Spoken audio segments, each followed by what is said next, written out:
I'd never really used any bass distortion before the first Rage record. And then we recorded the second record, Evil Empire, with Brendan O'Brien, and he was the first one to go, hey Timmy, I think you should consider maybe getting another amplifier and having that amplifier be your distortion sound, and you keep the other one on all the time, and then you just add to it.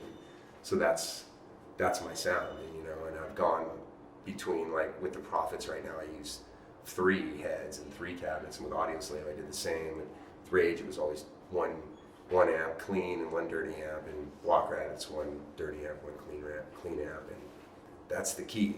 People would always go, why do you have 2 810s? You really need that much? And I'm like, one of them's not really on that much, but when it's on, I need it. I'm always trying to refine my sound, and I'm always, with every Rage record, with Audioslave, with what I'm doing now, it's always a search for something. I find myself on the internet just like going, okay, what about this or that, and then getting it, and it's not as good, or it's good. And like I discovered that this company called Source Audio, they make the sound block pedals, and they do like this a bass distortion pedal. I love it. So I incorporated it into both my Prophets of Rage pedal board and my Walkrat board.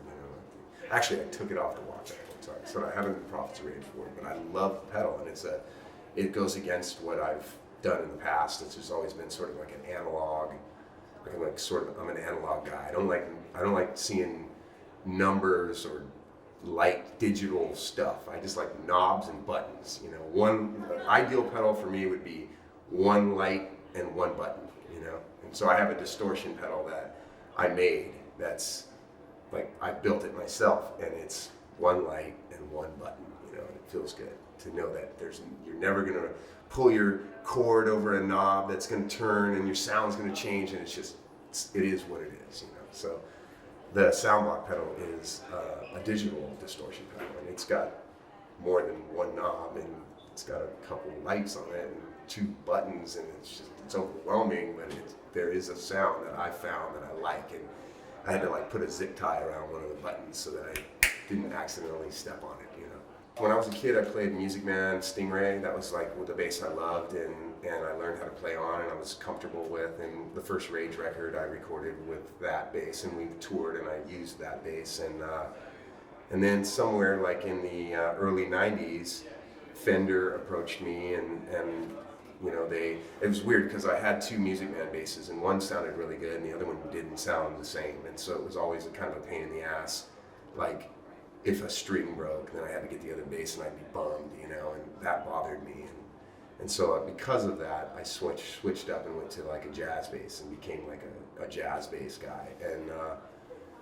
And then I switched up when with Audioslave, and I went to Lakeland, which is interesting because it's Lakeland. The guy Dan Lakin, who started Lakeland, he started the company because he wanted to make a bass that was sort of like a hybrid Music Man jazz bass. And so they brought the jazz bass pickups a little closer together to sort of capture the tone of the Music Man, and they tapered the tuning keys, the head, so the strings wrapped down on the head and there was more tension on the nut, and they did the string through body, like the Music Man. So there's a lot of jazz bass. It looks more like a jazz bass, but it is sort of like a Music Man, and that's been the bass I've been playing for a long time. I actually used that to record the Walkrat record, it was the Lakeland basses. But here in the last few months, I got approached by Brian Ball, Ernie Ball's grandson. He owns the company now, and or runs the company. And he's like, "Hey man, would you be interested in checking out the Music Man stuff?"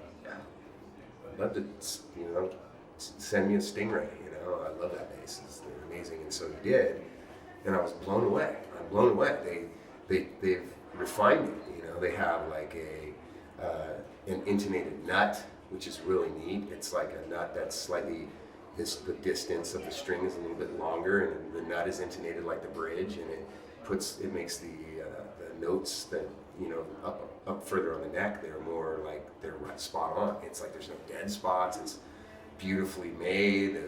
The pocket on the neck is just incredible, and I was blown away. And they were so comfortable to play in my house, sitting on the couch. And So then I got a couple more and made some adjustments for the way what I want. I use a little thumb rest that I sort of need. I put that on the bass and took out the Dremel and dremeled off some of the part of the pickup so my finger got a little more comfortable. And once I sort of dialed those basses, I'm like, okay, I'm officially a Music Man guy again. And so I've been rocking the Music Man